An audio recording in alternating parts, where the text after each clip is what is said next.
Welcome to the Slop Farm. Enjoy the video. In this video, I will show how to start Audi Q5 easy method. First, sit comfortably, insert the key or stand with the key fob inside the cabin, and press the brake pedal firmly. Next, press the start button once while keeping the brake depressed to engage the starter. Listen for engine response and watch the dash indicators, then release the button when the engine runs smoothly and idle stabilizes. Make sure your key fob is communicating with the car before troubleshooting. If the engine won't start, try holding the fob next to the start button or insert it into the hidden slot if present.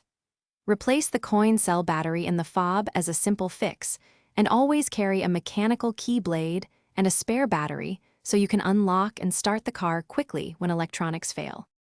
Quick recommendation: life's too short for cheap socks.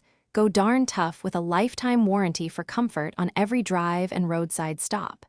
If you're finding this video helpful, please subscribe and like so we can create more content you enjoy, and check the description for the link and other deals on these socks. They're funny but practical for drivers, and now let's get back to the video. When the car resists starting, approach troubleshooting calmly and safely. A single click often points to a drained 12V battery or corroded terminals, so inspect and clean them first. If the engine turns over but does not fire, verify the fuel and ignition systems and fuel level. Use an OBD-ROMAN2 reader to capture codes that pinpoint sensors or modules needing attention, then address those faults or consult a technician if needed. Thanks for watching. Consider subscribing if we helped you today.